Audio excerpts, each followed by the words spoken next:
Hey folks, this is Jay again. Let's talk the most talked about topic in the recent months, maybe since November of 2022 till this date, which is ChatGPT and GPT and the technology of the large language models and so on and so forth. So, in a very layman's term, uh, GPT is the latest advent of AI, which, unlike the past models of AI or past applications of AI, it can do a large set of activities rather than being trained and working on one activity. It is based on what we call as the large language model, which basically is trained in aspects of a very broad area of topics, and then from that GPT, the transformer model, can generate responses to a user's question in a very descriptive fashion so that the user can understand. It is a groundbreaking advent of AI. This AI is kind of the Netscape navigator for internet or search for ads and things like that. It is absolutely groundbreaking. The some of the responses it gives is phenomenally well thought through. It is also extremely useful for a lot of manual intensive jobs which we may have been doing, things like summarizing a piece of a report, or uh, you know uh, things which search, like Google search didn't do that well in terms of finding connections between the search terms we had, and so on and so forth. At the same time, though, GPT has its own downsides. Just now, there are some mass hallucinations which it could do, where it is kind of stretching the truth. It is not the truth, but it is kind of stretching the truth. Sometimes it kind of stretches it to come up with some creative solutions, but at the same time, sometimes it's just wrong. It could also, at times be extremely confident in something it should be a little bit more wary about or inconfident about. It is an absolute, it can sometimes say wrong things very confidently, and that tone sometimes can lead to deep fakes and some big frauds, so to say, or make people believe something which does not exist. The way I see GPT going, we are seeing the world change in front of us, from internet to cloud to smartphones to the era of social. This is the next. This is how the world is changing next. Uh, if you are a student passing out of college, or if you are in the middle of your career, in the middle of your 30-year career, or you are a senior person or an executive, all of you need to to stand up and take a look at it. It does not matter if you have a fully flushed out strategy or vision or anything. You got to go out and start using some of these tools so that you understand what it is, how it works, what is it good for, what is it not. The other piece which I see, the key insight which I see, is after a very long time, since 90s till now, because of various eras, we saw the blue collar jobs, go to uh, offshore country, and then go to near shore country, and then countries, and then because of what the pandemic taught us, some of those jobs even came back to the headquartered countries, but with robots and automations. But after a very long time, we are going to see a very large, in proportionate size, impact on the white collar jobs which are out there in all countries just now. It could be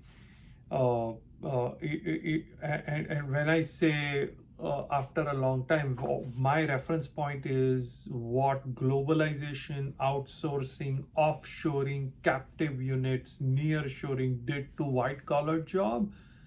I am seeing that these tools, which the GPT based tools which we are seeing just now, are are going to make a large impact on this business model of offshoring, outsourcing, etc.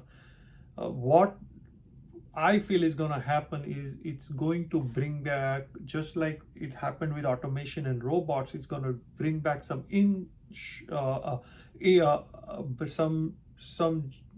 jobs back to insourcing and inshoring, because the the amount of help and the amount of automation help it can do to a senior person who are doing a white collar job is disproportionately higher than the person who is still starting up his career. So this tool can generate a lot of language, a lot of, for folks like me, programming code, and then a person has to decipher and take these critical paths by doing mental takes only what is the right path.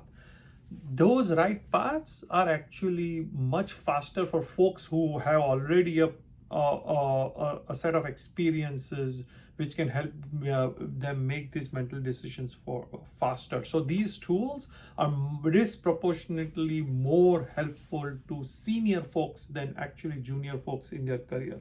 So a lot of these business models which were on, hiring, younger folks, nearshoring, offshoring, outsourcing with a more younger generation to get manually intensive jobs done faster, but was causing a little bit of a change in the workflows of a day-to-day work for a senior person are going to come back, because they can now might as well ask GPT to do that manually intensive work, and then they can focus on their work, which is reviewing the work from GPT rather than from this offshore unit. So I feel ensuring the jobs are going to come back to shore, and this is probably the largest impact to white collar jobs, and this business model of follow the sun, having captive units in different countries for talent, for cost arbitrage, is going to have a disproportionate impact on that and those business models. Some other things which we are going to see, though this is just at the tail end of the pandemic, we are going to see further automation and efficiencies which our leadership, especially in corporate America, in capitalism, all over the world, in the Western countries, they are going to ask for more automation and more efficiency, because that is going to have a direct impact on their bottom line, the profit margins they make. Number two, this is also going to have a large impact on creative agencies. I just saw a demo where somebody could actually write a landing page for a brand within minutes by just telling GPT, hey, this is my brand, this is what it does, create me a landing page. And it actually generated a very nice amount of CSS, images, and things like that. Obviously, it is still 80-85%, but it could do all that work within minutes, which used to take months and cost much more. Support and customer service, customer success kind of jobs are also gonna have a massive impact, because just now what companies can actually do is automate their responses for incoming cases to solve most of the incoming cases, and then only focus on the ones which are extremely complex. I also fear that because the business models are changing, because the next generation of job seekers are gonna be impacted and not the senior folks, there is gonna be increased amount of income inequality, because the folks who are senior and who understand how these model works and can make those critical decisions on saying, oh, this what GPT is telling me here is wrong, what it's telling me here is right, so let me take part of it, part of the wrong stuff and the right, and mash it with everything which is right and create get my solution of the problem I'm looking for. It's gonna create more challenges for folks who are still learning the trade, learning the art of their job and skills and so on and so forth. It will also disrupt massively disrupt the industries which are very dependent on manual labor. So once again, just to summarize, my thoughts on GPT, it has a disproportionate amount of impact on white collar job. It is gonna fundamentally disrupt folks who are just starting out their career and companies whose business model is dependent on offshoring, outsourcing, and nearshoring to get either talent or cost arbitrage, because some of those jobs may come back to the shores from which the jobs went. Tell me what you guys think, and as usual, please like, subscribe, and share this if you like this. And I'm happy to get any feedback if you guys have, and we can collaborate on comments as well. Thank you very much.